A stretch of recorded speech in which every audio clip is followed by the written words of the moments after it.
Olá, eu sou a Ana e hoje vou falar sobre o livro História do Repouso, de Alain Corbin.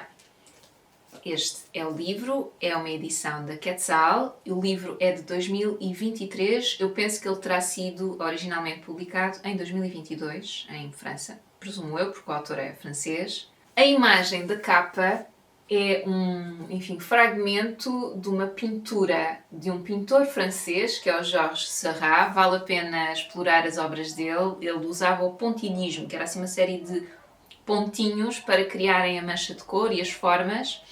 E este quadro é do século XIX, é de 1884 e chama-se Um Banho em Asnières. Asnières. Diz Suécia. O meu francês é terrível. Enfim. E aqui as pessoas parecem estar assim em repouso, não é? Eu vou só ler aqui a nota biográfica do autor.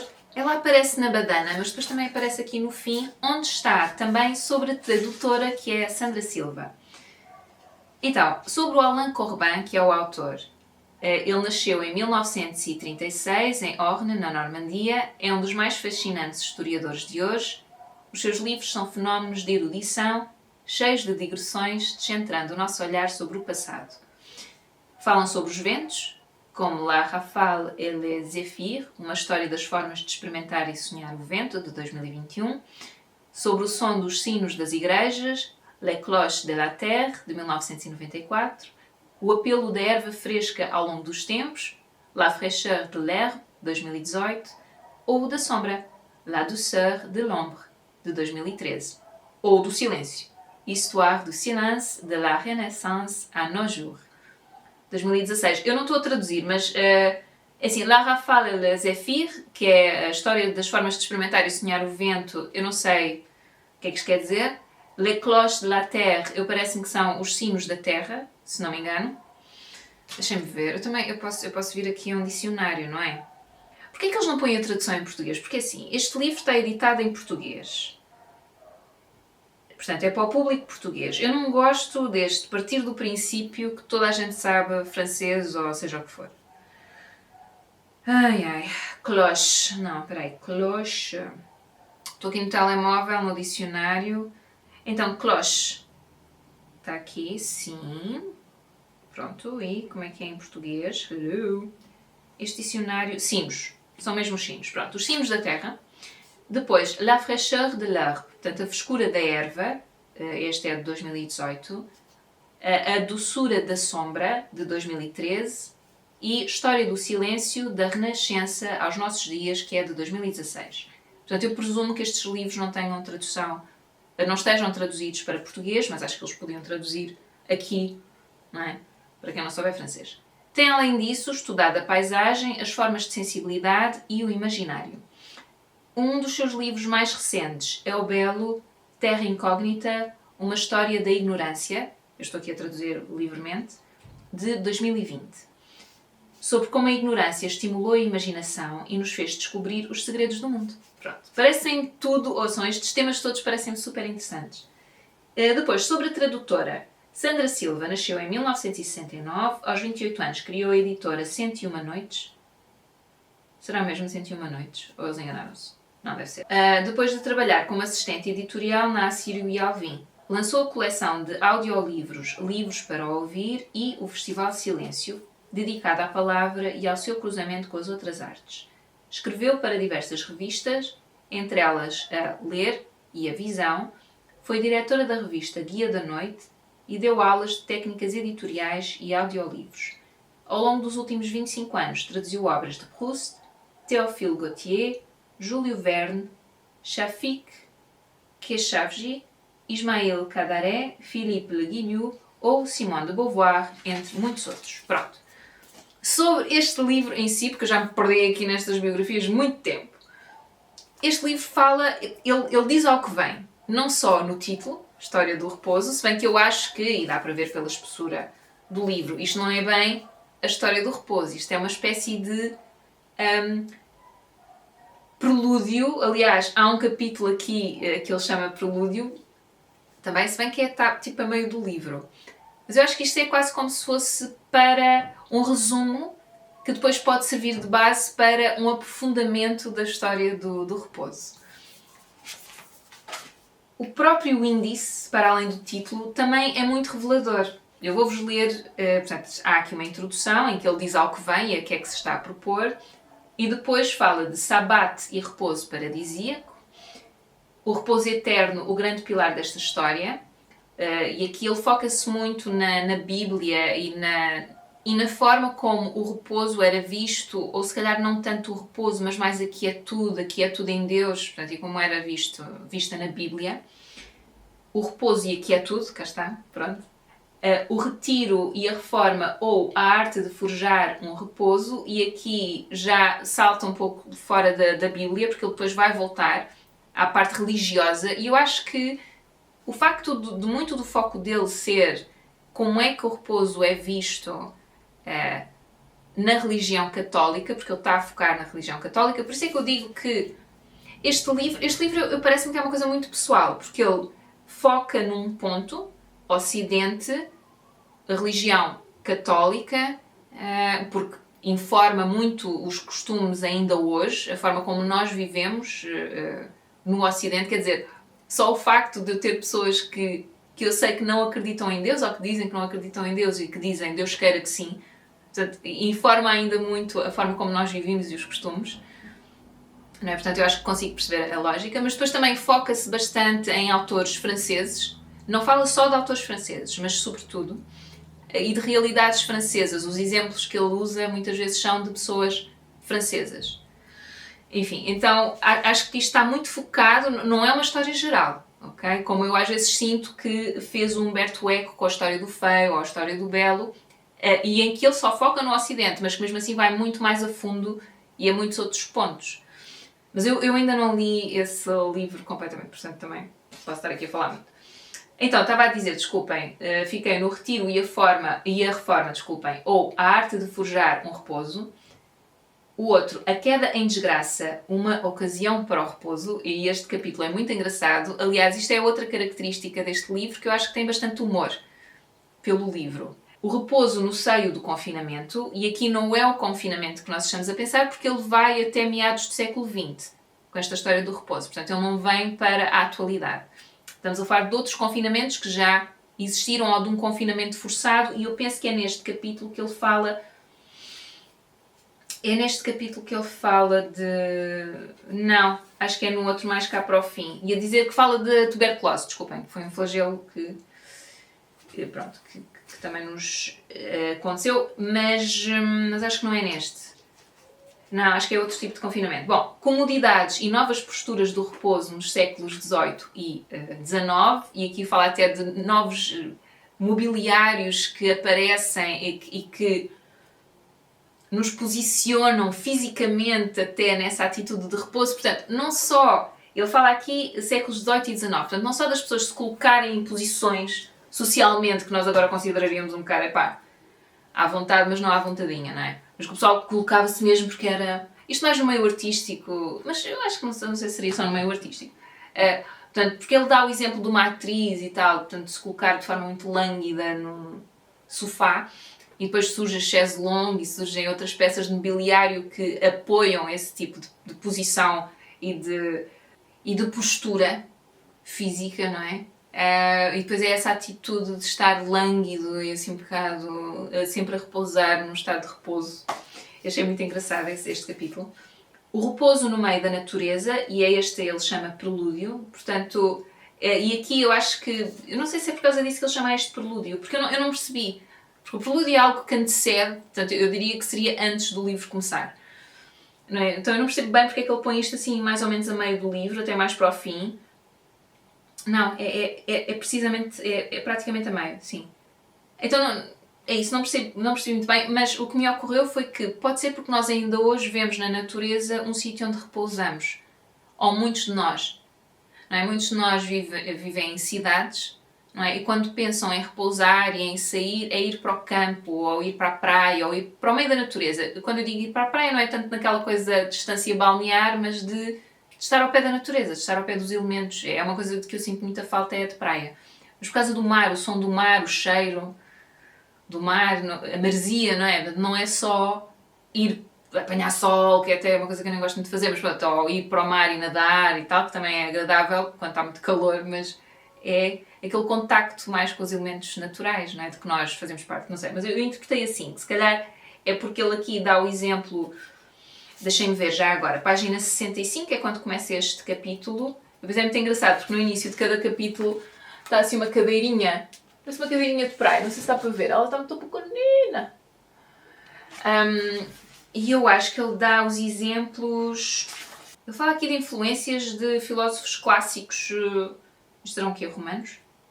Oh meu Deus. E depois escritores do Renascimento. Portanto, Renascimento já estamos a falar de século XVI, século XV, século XVI. Exatamente, século XVI. Pronto, então, como é que... portanto, estamos a falar desta ideia de ir para a natureza para repousar, de ir passear pela floresta, de ir para um lago e observar o céu e não sei o quê, estar ali ao ritmo das ondas do lago, ou do movimento do lago, melhor dizendo, e estar a repousar. Portanto, este contacto com a natureza que eu acho que nós sentimos essa falta muitas vezes também. Pronto, então, avançando, o repouso da terra. E aqui ele fala de, se não me engano, deixem-me só confirmar, eu acho que ele aqui... Eu acabei de ler este livro ontem. Este livro lê-se muito bem. Aliás, eu não sei se vocês repararam, mas as letras são grandes. Este livro não só se lê bem pela forma como o autor escreve, ele é bastante erudito. Algumas coisas eu tive que ir ver à internet, porque eu não sabia que expressão era esta, quem é esta pessoa. Outras sei, mas não sei. Jean-Jacques Rousseau. Não sei quem é, mas estudei-o no liceu, mas já não me lembro de metade do que estudei, a verdade é essa, enfim. Então... tive que ir rever algumas coisas, mas achei a escrita acessível. Portanto, tirando uma ou outra coisa que são muito específicas, a maneira dele escrever achei muito acessível. Depois tem esse lado isso pessoal e da ideia dele. Parece que ele está também em repouso a escrever este livro, descontraído, a conversar connosco. Portanto, é esse registro bastante informal. Acho que a tradução também está boa, não é? E depois é... as letras, portanto o tamanho das letras também é confortável, é um livro bastante confortável de ler. Eu ia ver o capítulo exatamente em que ele fala do mundo rural, do repouso no mundo rural, porque ele, até este capítulo ele falava muito, ou os exemplos que estava a dar eram sempre de gente rica. No fundo, por exemplo, no capítulo, sempre, a queda em desgraça, uma ocasião para o repouso. Então ele aqui dá o exemplo de, imaginem, pessoas que pertencem à corte. Neste caso ele dá um exemplo que acho que é de um homem, um escritor que pertencia à corte do rei Luís XIV. 14 ou 16.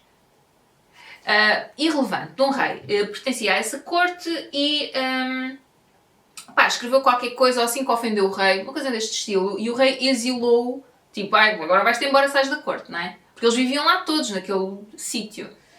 Devia ser em Versailles, suponho eu. Então, para onde é que ele vai, este aristocrata caído em desgraça? Para o seu castelo, refletir. Oh meu Deus, coitado, é de género. Tipo, menos. Então, os exemplos que ele dá até aqui, até este capítulo do mundo rural, são muito de aristocrata, de pessoas que têm posses, que podem tirar dias para refletir e para repousar e que dão dicas de como o fazer, mas do conforto da sua vida, em que podem relegar para outras pessoas algumas tarefas, como fazer a comida, limpar a casa, enfim, tudo o resto, não precisam de trabalhar para comer, portanto, vamos dizer, é tudo assim gente um bocado, enfim, que está bastante confortável, não é? Então este é o primeiro capítulo em que ele fala do campo, do trabalho agrícola, destas pessoas que vivem num meio rural, que não vos vai surpreender, não descansam, praticamente. Pronto. Ele diz aqui, a dada altura faz uma descrição, deixem ver, página 87, portanto, os homens e as mulheres tinham as tarefas muito bem divididas, portanto, os homens faziam o trabalho mais pesado, não é? Então, quando chegavam a casa, era aquela perspectiva de eu estive a fazer aquele trabalho de casa, a mulher fica em casa, sei lá, a tratar da casa, na parte agrícola mais leve, não é? Sei lá, dos legumes, o que seja, a cozinhar, a tratar da roupa, para no dia seguinte o marido ter para continuar o seu trabalho. Enfim, é um trabalho, eu acho, de cooperação. Eu acho interessante que Acho interessante, mas ao mesmo tempo acho um pouco triste que este trabalho, que é um trabalho de cooperação, que tem a ver com as características que cada um tem para oferecer, neste caso para trabalhar a terra, para plantar, cuidar dos animais, o que seja, se tenha degenerado nesta coisa, ou se calhar foi assim desde o início, eu não sei, não estava cá quando nós começámos a plantar e a tornar-nos sedentários, não é? E a ter as nossas quintas ou as nossas culturas e os nossos animais, não sei como é que era, logo no iniciozinho de tudo. Mas é engraçado como é que isto degenerou de um trabalho de equipa para, não, eu tenho mais valor porque eu faço o trabalho que tem mais força, tu tens menos valor porque fazes a comida e fazes... E eu penso, mas não precisam os dois um do outro? Não são os dois necessários para que esta engrenagem funcione? E isso deixa-me um pouco triste. E ele faz esta descrição assim. Na vida cotidiana, o principal dever das mulheres, além das orações, era manterem-se ocupadas, arranjar constantes afazeres, por pequenos que fossem. E que eu achei interessante, porque acho que ainda há paralelo com o mundo de hoje. Urbano, também. As mulheres tinham geralmente por missão manter a casa limpa e arrumada, lavar e estender a roupa, alimentar as aves do galinheiro, fazer pequenos trabalhos no jardim, alimentar o gado e, principalmente, tomar conta das crianças pequenas e preparar as refeições. Mas podiam gerir a dificuldade destas inúmeras tarefas, ou mesmo entreter, se ele põe entre aspas, portanto não repousar, com trabalhos mais simples, remendar as roupas, tricotar, etc. Era precisamente a estes trabalhos mais comezinhos e à guarda das crianças que as mulheres mais idosas se dedicavam. Pelo seu lado, os homens mais velhos faziam questão de continuar a prestar pequenos serviços e a manter o lume aceso para aquecer a casa e cozinhar os alimentos.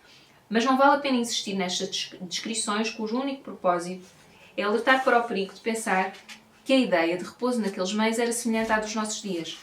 Acredito que a atual noção de repouso só se impôs muito mais tarde entre os trabalhadores agrícolas, depois de lentas e progressivas transformações que culminaram na mecanização e motorização. Inevitavelmente, nos meios rurais, a organização das tarefas tinha em conta o grau de cansaço de quem fazia os trabalhos agrícolas mais pesados.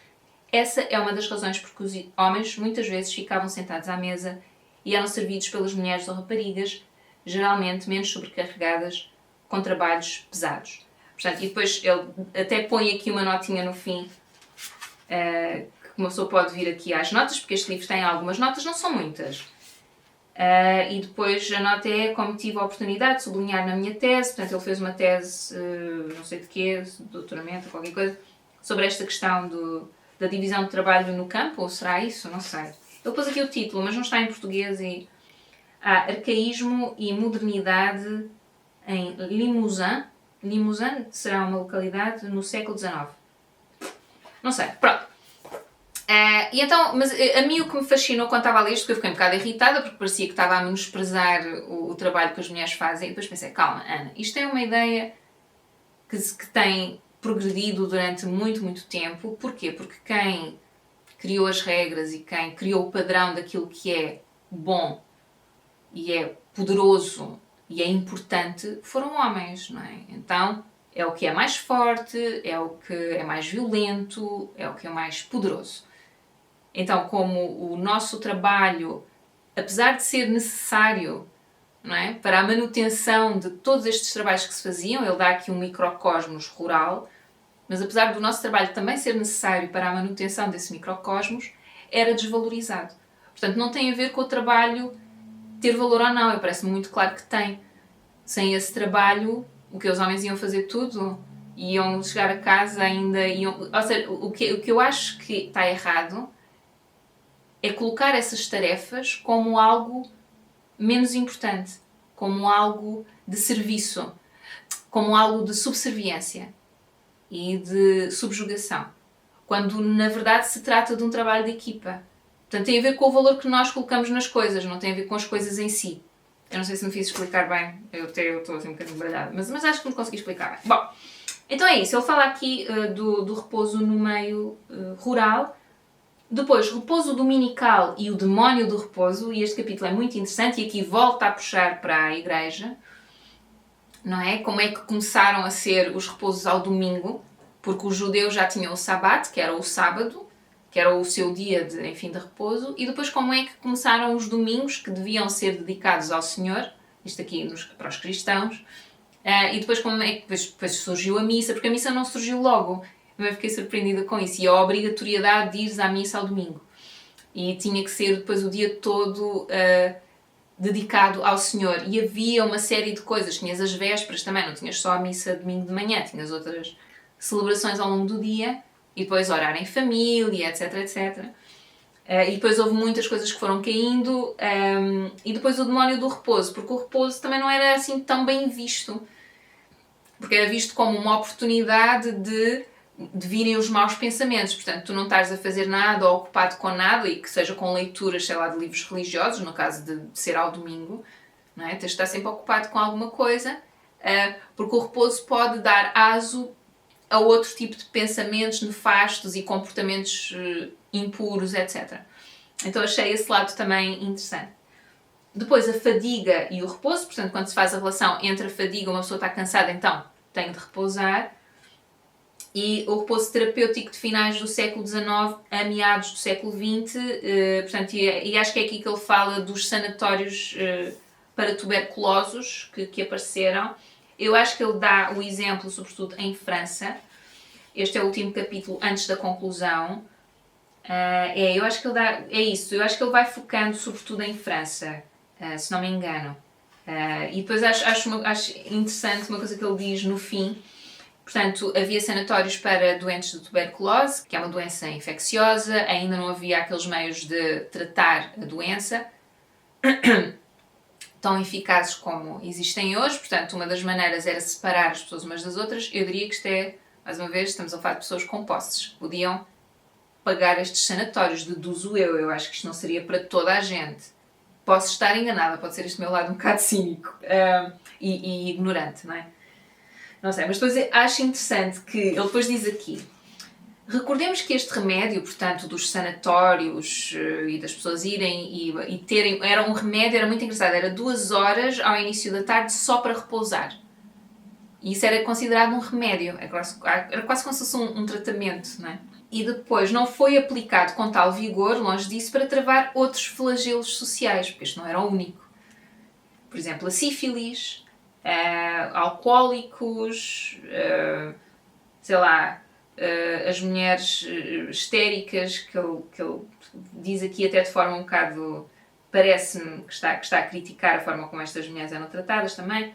Então, não sei, parece que pelos vistos haveria, parece-me que o que ele sugere é que haveria também uma hierarquia das doenças que mereciam o tratamento com o repouso, que depois se chegou à conclusão que de facto era importante para recuperar de doenças também. Pronto. Mas é isso, eu acho que ao longo do livro ele vai fazendo alguns comentários baseados na história, não é? Mas é um ponto de vista muito pessoal, muito dele, eu também acho. Então tem a sua piada. Pronto, e depois ele tem um capítulo muito pequenino de conclusão, em que ele faz um apanhado daquilo de que falou ao longo do livro, muito focado no Ocidente, sim, sem dúvida, aliás, eu diria apenas focado no Ocidente, e termina ainda com uma outra consideração sobre os dias de hoje, mas muito pouco, é isso, ele focou-se mesmo até meados do século XX.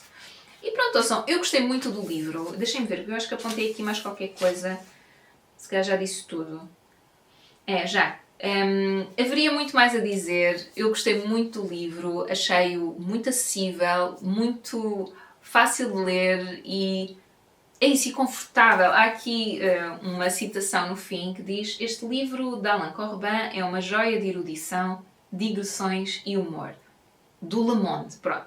Então, eu acho que é mesmo isto, assim, uma joia, uma coisa assim pequenina, fofinha, que tem muita erudição, porque é uma pessoa erudita, percebe-se isso. Digressões, eu interpretei digressões com o facto de ele ir assim a vários pontos da história, e humor, pronto, e eu concordo.